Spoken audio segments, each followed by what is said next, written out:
for joining us. And like, can only echo what Mithil said, that it's really refreshing to have someone, let's say, of our age or of the younger generation, take up the values of Jain Dharma and apply it to modern society or the 21st century. So my question is in relation to Ahimsa. So you mentioned it's a value that it's probably the first Jain value that I think everyone's familiar with. We're taught, right? It's the pinnacle of Jainism, and obviously I think we're taught in the short way it's non-violence. Then it's obviously now, as we get more educated, the way I personally view it is doing the least amount of harm in a given situation. That's my personal take on it. And obviously I know you mentioned it's having absolute compassion for all living beings. So my question is, and you also mentioned that Ahimsa for you is being active, not passive. So in a situation, for example, where we're trying to, for example, do the least amount of harm in that situation, but then we're also trying to be active. Let's say, as an example, if there's an insect or an animal, for example, that's injured quite severely, from the Jain perspective, what would your take be on this? If they're severely injured, do we do nothing, as you say, and be passive and sort of leave them as it is, we've done no harm to them whatsoever? Or if they're suffering so much, do we end that suffering?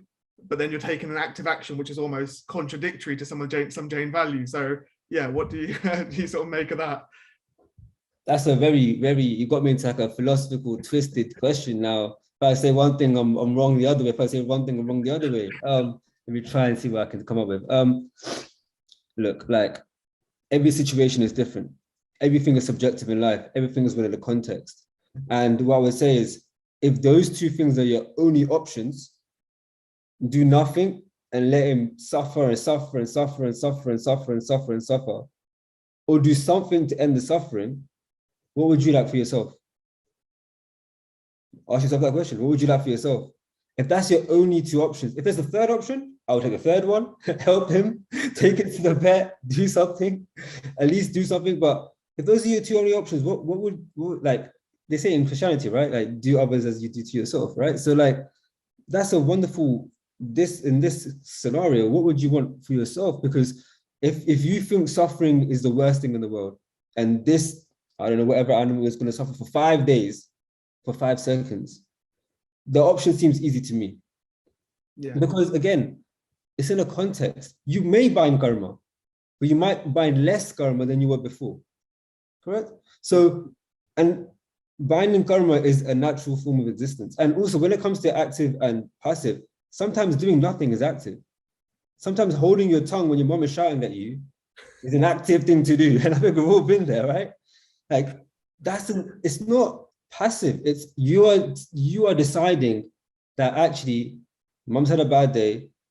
I'm just gonna let her rant and I'll speak to her in 10 minutes or in half an hour or tomorrow or maybe next week.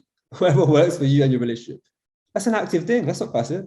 It may look passive from the outside, but inside you're holding yourself in, making sure that the least harm is done. I think that's a wonderful definition too, the least harm. Or I would just flip it and say the most good.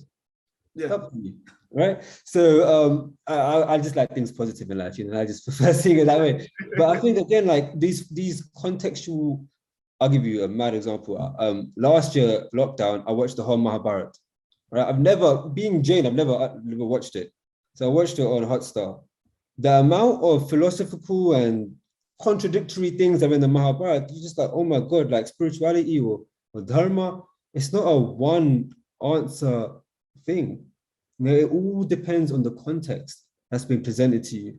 And in that situation, I hope you can find a third solution and save the animal. But then you have to ask yourself, what do I think is the best thing to do at this moment? And whatever your heart says will be the best thing to do. And if you have to repent and do what you have to do, then you have to do that, But that's on you, not on me. No, thanks for that. Thank you. No, good.